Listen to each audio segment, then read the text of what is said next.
Welcome. Another attempt on the life of our President Donald Trump occurred at the start of a dinner for White House correspondents.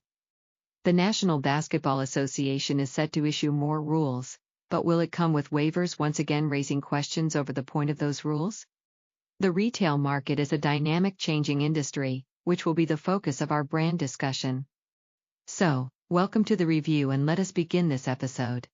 Do you embrace innovation? I would not consider myself a first adopter in many regards. Generally, I want to be able to read another person's experience before making a decision to join or stay away. Prefer to avoid joining the herd with the trip over the cliff. Not surprising for a person that values facts, evidence, and data. But, sometimes the case for adopting new technology, new products, or new services are compelling and require us to re-evaluate the status quo to make the change. We all want to work smarter, not harder. Even though many shortcuts lead to hard lessons that we may have been dumb enough to not avoid by due diligence. For me, I generally require a need for change before I evaluate the situation. I used to be a person that preferred to physically see something in person before making a purchase. But my changing environment by going back to pursue my master in business administration led me to experience Amazon, both the shopping and other perks, serving as my gateway to online shopping. I still would not purchase certain things like a car online, but I do appreciate the convenience and perks that are available with e-commerce. A trend that I joined and left was foldable technology. I enjoyed my Samsung Galaxy Z Fold 3 and Z Fold 5, but I recently decided to go back to the S series now that it has a S Pen, being a former Note enthusiast. Good products, but I did not use the expanded screen enough to really make the additional cost worth it. Why not save some money and get the same experience I enjoyed with a Note? But if they include a S Pen with future folds, I may be lured back in. For me, I generally like to have information and reference points to make it worth my transition to a change. I am generally not materialistic, so I may see something and think it is neat, but have no personal perceived use, unless the facts, data, and evidence convince me otherwise. The same with ideas. I would not consider myself a traditionalist nor a change agent. Rather, I am a process improver. There are so many people that embrace ideas and views that are not based on solid facts, evidence, and data, rather emotional hysteria, distorted personal stories, or simply lies. Some become advocates of ideas that are actually harmful to them. Many times, we need to look at these ideas and understand what the end goals are, what the processes will lead to those end goals, if any, and whether those end goals are actually beneficial. Many times they fall short, purposefully. We almost certainly should reject ideas backed by illogical arguments like ad hominems, red herrings, and other avoidances of addressing the pillars of the argument. There are costs and harm by following bad policies. And many times the people pushing what they sell as new ideas are blatantly lying. The ideas are not new and the end outcomes are not what they promise. Being a first or early adopter in politics can be troubling. In this episode, I'm going to discuss the cost and benefits of change, and what issues come with it when the change was a pure deception. Who does not love great music? Before we dive into the staples of our conversation, let me encourage my fellow fans of Michael Jackson to go out and experience the new biopic Michael, which was a great movie. I am a big fan of Michael Jackson, to the point that I was told that when my mother asked me for suggestions of a name for my younger sister that was to be born the next month, I quickly suggested Michael Jackson. They did not, and rightfully so. It would not have made sense. But I grew up listening to Thriller on a record player. Still, the best way to listen to albums. Michael Jackson is the greatest artist to ever bless us with music, but also associated with troubling accusations against him. Besides Elvis, there is no artist that really enjoyed that level of success in the era where people had to go out and purchase an album not just using formulas to convert streams. Just a different and more clear view of whether someone supported an artist. For those of us who grew up listening to Michael, enjoying his music, the music videos, this movie hits all the right notes and does a great job of telling his story. But like other recent biopics, it is a portion of the life story, not the complete journey. That was the case with other recent movies like the Bruce Springsteen one. This did not go into the controversial issues that some wanted to see included. Reportedly that was due to legal issues with disclosing, but may be addressed in a future film. There is no denying that there was some controversy. Even if you do not feel like the allegations were true and support the outcomes from the juries, you could agree that there were some reported behaviors that were just best not to do. Because there are people who will exploit generosity or see a potential payday. So, someone should have cautioned him to stay away from certain behaviors or actions that could be misconstrued at the very least. There will be generational talents, but Michael, Elvis, and even Bruce Springsteen to a much lesser degree will always have a place in the story of entertainment. Michael Jackson changed how we experienced music.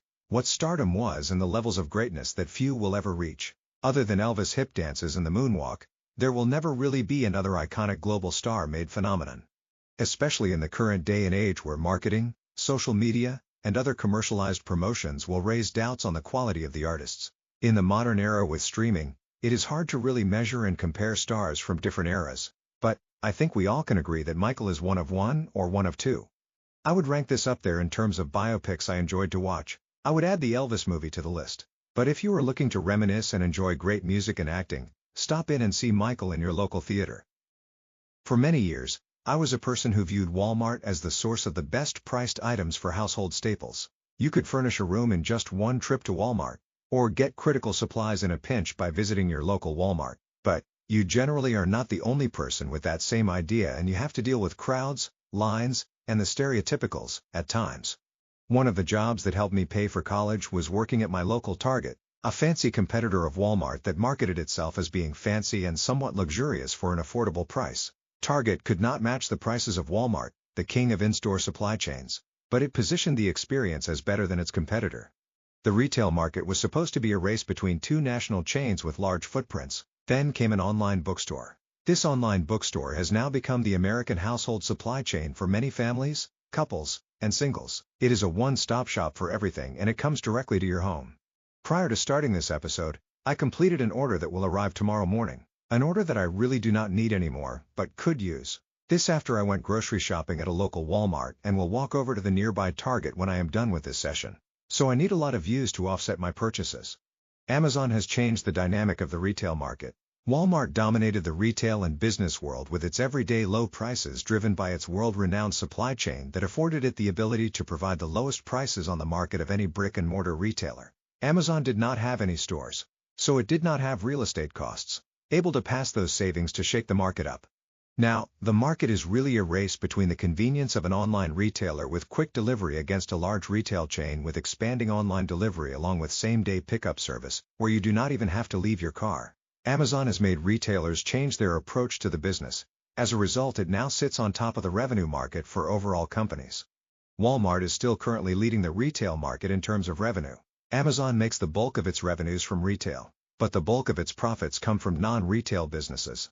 Amazon is really a tech company that has a retail business unit, which is its cash cow, but the diversity of assets that generate better margins is a great mix. Amazon has made Walmart and Target become tech companies. Walmart has a great supply chain. With cross-docking, a massive fleet of trucks, and the ability to stock stores daily, Amazon has matched that with the ability to deliver most goods within a reasonable 2-day turnaround. And people are willing to pay a fee just to be able to get that service. Well, you can enjoy Prime TV while you wait for your package to arrive. Convenient.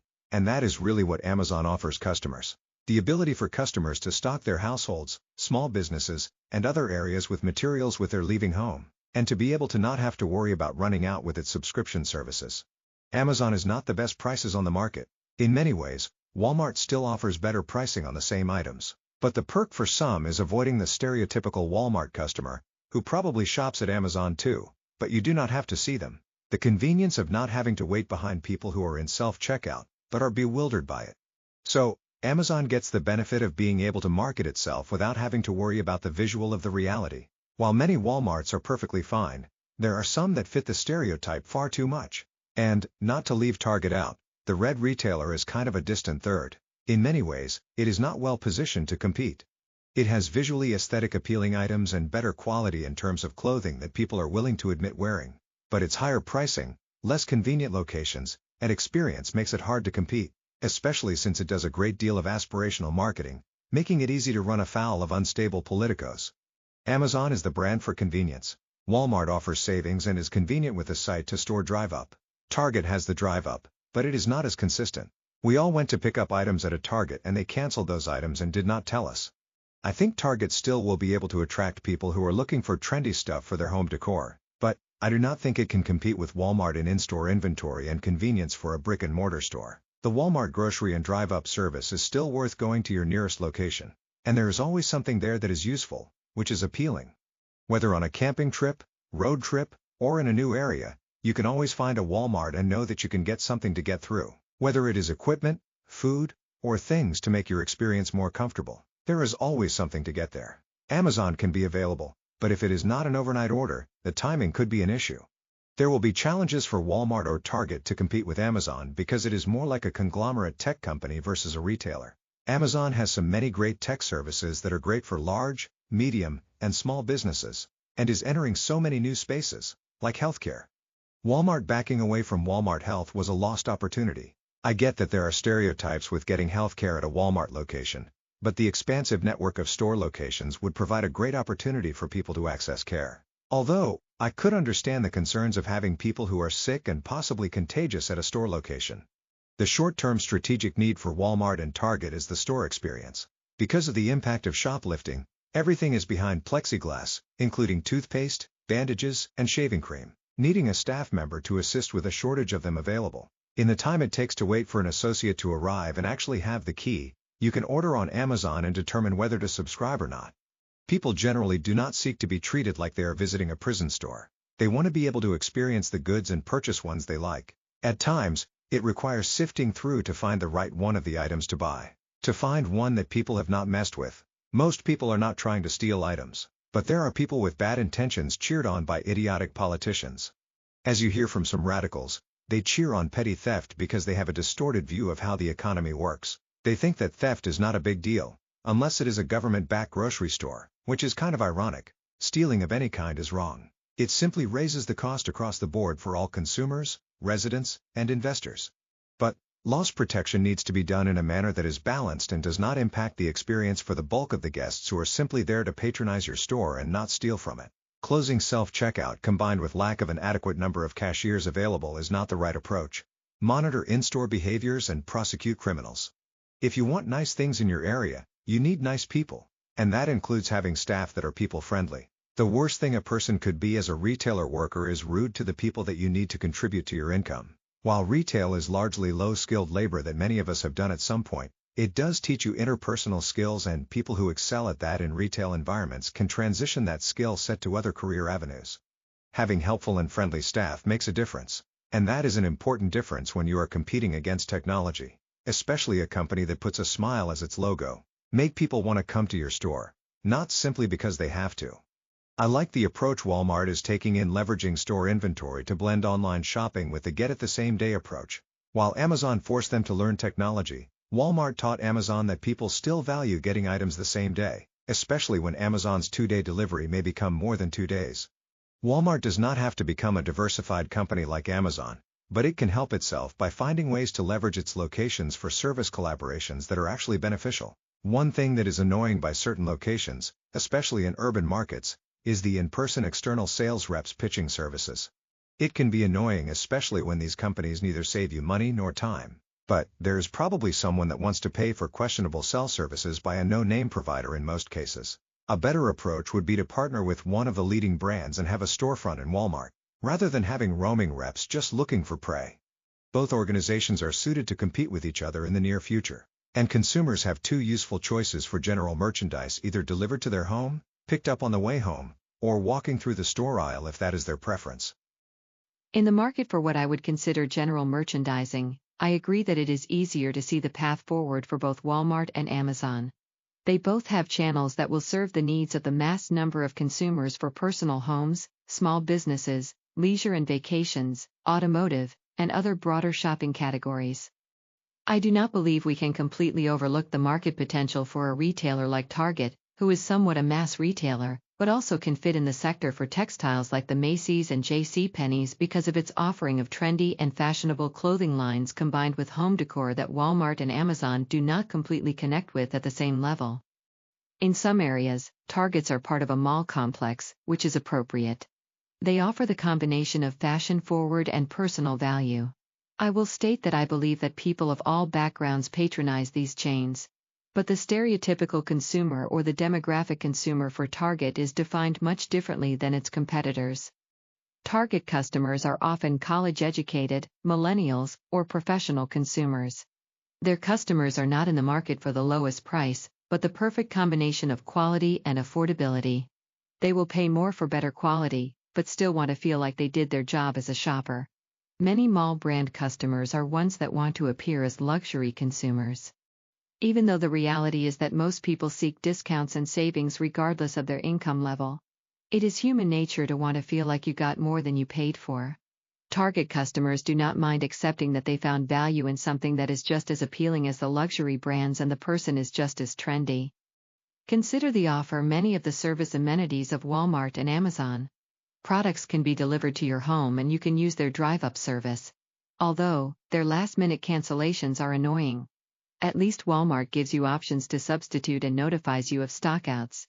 But Target is just as convenient and probably more responsive. The store experience is something they need to be careful of as well. Target focuses more than other retailers on how workers interact with customers.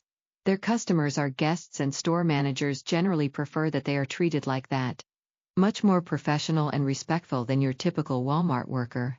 And the stores are held to a higher standard in appearance too. From an investor perspective, it may be easier to see how revenue growth and profitability will be realized with Walmart or Amazon. But Target has a place in the market if it focuses on its core brand, customer needs, experience, and less on political activism. The National Basketball Association is preparing to release a new rule to address tanking, or as us Philly fans know it as trusting the process. A problem for the sport and its value proposition to basketball fans, but I am not sure it is taking the best approach in addressing the issue because it is not directly addressing the issue. For example, the league wanted to address the issue it had with load management, where healthy players sat out games they could have participated in order to avoid injury. In doing so, the league instituted a minimum game number without consideration of injury or whatever. This season they had to grant waivers as players who had legitimate injuries would have fallen short of the minimum, despite averaging league-leading minutes. The problem is that you are not directly addressing the problem. A common issue where people do not want to appear as the bad guy so they dance around the issue. If you wanted to better address the issue, then the rule should be structured as a set maximum allowable games with a non-diagnosable injury, and limit a team's ability to have multiple players in that category. The risk would be that a team may make it worth a person's medical license. To address tanking, the league is changing the number of opportunities for the 3 teams that finish in what is basketball's relegation zone, which is the lowest 3 ranked teams. In soccer, the lowest 3 teams are relegated into a league below their current league. Teams finding themselves in this zone, they will get 2 balls in the draw rather than 3 the teams between them and the play-in teams. What if a team experiences an incredible amount of injuries that season? Are they tanking or just down on their luck? If a team just does not have chemistry, then should they be punished for tanking when they are not very good? I agree with Adam Silver that tanking is an issue and it has proven to be not ultimately effective. But, again, you are punishing the result, rather than punishing the process that you are aiming to stop. So, in a couple of years when a team appeals it and shows that 2 of their top 3 contracts experienced season-ending injuries and it was not really tanking, is there going to be a waiver that is granted? Maybe it makes more sense to be able to have a committee that determines a team is tanking and applies a prescribed punishment for tanking, like placing the team in between the play-in teams and playoff teams in the draft.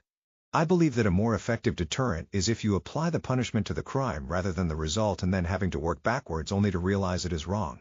Rather be a bit more process-focused and punish the process, because my Sixers show that you cannot really trust it consistently. Our long-standing values in America is that we do not resort to violence to settle our differences in political opinions. We are told that violence is never a solution to our issues, that in America there is no space, room, or air for hate, a sentiment that I agree with, but it is clear that many, primarily on the left, continue to say one thing and do another. The third heinous attack on our president, President Donald Trump, is a shameful disgrace of how low our politics has fallen, and just how dangerous the rhetoric from a flailing left-wing base who continues to fuel resentment and hysteria in their fringe base, whose totalitarian view of the world is not democratic, civilized, or reflective of any educated group. When you do not have a rational response to policies that are exactly what the vast majority of Americans voted for, that are delivering what the people expected for the most part, and that are considerably better than the alternative agenda offered, then you see what hysteria-driven people do. Like when little children are not able to discuss, they result in hitting and throwing toys at other children. But the political violence, continual harassment, and loss of life are not petulance that can ever be tolerated. These violent acts are directly the result of a political group fueled by manufactured hatred that is directed toward President Trump, the MAGA base, and anyone who is not progressive. The challenging part is that these blue-haired terrorists do not even know what they are opposing. No real justification for their actions, just because they were told to be angry and given who to focus that anger at. These vile creatures could not tell the differences between policies enacted by Trump, Obama, Clinton, or Biden. They are not informed, truly educated, or well-versed. They simply are radicalized in their echo chambers that play off their mental instability, their emotions of being oppressed without knowing why they feel that way, and their resentment that other people have what they want and they think it should be them. Rather than helping people find a path in life to achieve their dreams and ambitions, the progressives simply fuel resentment, jealousy, and anger towards other groups. That is what they have found power doing. This is the reason why progressives want their audience to be youths with no real-life experience. Instead of demonstrating to these fringe people that the reason there is a gap between their current state and their desired outcome is hard work, career planning, and networking with those in the desired fields, they point and say this group stole from them, or that group is oppressing them. And these fringe are too inexperienced to ask why, how, or what. They just naively accept the messaging and do what the progressives want them to do. Extremist politics needs to stop. Stop embracing the fringe over the masses of normal mainstream people that simply want an economy that is affordable, based on merit, and innovative. People that want a safe, secure, and fair society. People that want a world in peace and fair free trade. People neither want the progressive radical agenda, which most vehemently oppose, nor a radical agenda on the fringe right. They voted for an America agenda that put Americans at the center of society, our economy, and our public policy. And it bothers progressives that Americans are rejecting them. Political violence in America is not just an accident, but a direct result of the vileness of our political discourse, and we can no longer pass it off with a "both sides are a problem" take. There is consistently one side that is committing all the vile acts against their political opponents, and anyone that questions them in the slightest. Progressives have stoked political hysteria and used social violence as a tool to try to intimidate people in society to accept views and behaviors that are directly harmful to our society as a whole and to all people, including the people supporting the radical ideas. The fringe left's obsession with fascism, Soviet culture, and embracing division and hysteria-driven tantrums as their new standard of behavior. They claim that the left is the ideology based on love, democracy, providing a voice to the voiceless, but they are endemic to the world, parading around like idiots claiming monarchies that do not exist. While obsessing over real monarchies and royal families, they claim oppression, but they are the only ones trying to intimidate, silence, and harass others. You are considered racist if you feel that everyone should have the same rules and expectations as everyone else. You are sexist if you believe biological sexes are real science. You are an eco-terrorist if you understand that electric vehicles still require the burning of fossil fuels. If they place you in any of those categories, then they deem that you need to experience some of their good trouble, which they have even doled out to their own party when they felt they were not fringe enough. We need to stop trying to accommodate and placate these idiots. They need to be institutionalized for the safety of our real democracy, way of life, economy, and planet. Imagine if any Republican politician or member of their base spewed the vile rhetoric that we hear constantly from the left during their speeches, interviews, and rallies. When we hear their celebrity supporters who are mad that the general public did not accept their paid endorsements and promotions for either a human vegetable or world salad producer. If any Republican or conservative said anything remotely close to what is said by them about Trump is said about Barack Obama, Bill Clinton, or Joe Biden, then there would be mass calls for cancellations, deplatforming, and even jail. But I guess if you beat them in an election they believe they would win easily, then it must result in death. Yet, I still hold out some hope that the progressives that the Democrats have embraced and made the face of their party do not outweigh the center leftists or true liberals who are not embracing the radical ideology that has become the foundation of Democrat politics. That the rational liberals are not embracing the behaviors and vile words of these individuals that pretend to hold their interest at heart. The fringe left self-justifies their dangerous behaviors by completely fabricating a worldview not based on facts or reality, but by obedience to radical hysteria. They are quick to accept characterizations of people they are told to oppose, never challenging the rhetoric or positions. Because only boomers critically think. Critical thinking is conformity and further embracing the echo chamber's view of the world. They are told these people are bad and evil. They accept it and behave as if they would be justified in doing harm or harassing them. Because only progressives deserve love and kindness. Only fringe people who are confused about who they are as a person are the actual normal in their worldview. Rational people are able to shape their own opinions based on their own experiences, research, and fact-finding. Rational people are the ones who challenge their own worldview to improve their position or strengthen their framework with analysis and countertesting. I still believe that there are some good Democrats out there because we all know them. The problem is they are no longer the focus of their party. And hopefully the good do not try to fit in, but stand out and call out the fringe that is doing so much harm to our great nation, many communities, and our democracy. There are some people who are out there saying that the only reason for the political violence, division, and current tension is because President Donald Trump is polarizing. But the reality is that the process of manufacturing hate against political opponents is not a new process. We have seen the similar tactics used against President Bush, where he purposefully mischaracterized every word, event, and action to attack him, his family, and the entire Republican base. Democrats use the same tactics to smear Republicans for years to intimidate people from entering politics and challenging their preferred candidates. It provided a useful alternative to ever having to debate their ideas with the American public. And their ability to control the national discourse through relationships with social media backers and the normal media bias that slants coverage of every and all issues and events. Their machine intensified with President Trump because he has taken a more aggressive posture towards the Democrats, their construct, and their candidates, and did what Republicans struggled to do: win elections against their candidates, who are treated like the royal family, and were waiting for coronation rather than earning an election victory. While Democrats love to speak about accepting the results of an election, they introduced Americans to the second attempt to reverse an election result in this millennium. Obviously, the first was done by Gore and his cronies. But Clinton and her backers decided to import documents to make a claim of election interference. The election of 2024 was a resounding defeat where they lost every swing state and the popular vote. Their lawfare efforts did not work to either prevent Trump from being on the ballot nor turn the American public away with their baseless claims. So, instead, their radical influencers seem to have no problem with blatantly calling for political violence. Their congressional leadership and midterm candidates continue to spew rhetoric that seems to try to normalize an assassination of our sitting fairly elected president. Imagine what would happen if a Republican even made a comment about the appearance of a Democrat. Fringe progressives would be calling for cancellations, the person being unfit for office, and destroying public property. The only threat to our democracy, world peace, and our American economy is the Democratic agenda that embraces the radical progressive policies that Americans detest. Democrats are on the wrong side of the policy slate, backing illegal immigrants over Americans, criminals over taxpayers, mentally unstable over well-adjusted, and fringe left over the mainstream.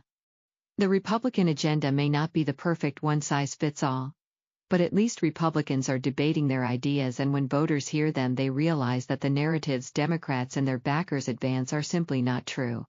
Republicans are going out and speaking to the voters, and that is connecting with people and breaking through the machine, which is appearing to be funded by stolen tax dollars diverted to the organizations and campaigns. When Americans hear the choices, most are choosing freedom, self-determination, and opportunity over identity-based economics, Soviet socialism, and community decline. The importance is for Republicans to make that choice available and heard from sea to shining sea. Thank you for experiencing this episode of the Christopher Peter Review. Please visit www.crcreview.com or our YouTube channel for more episodes.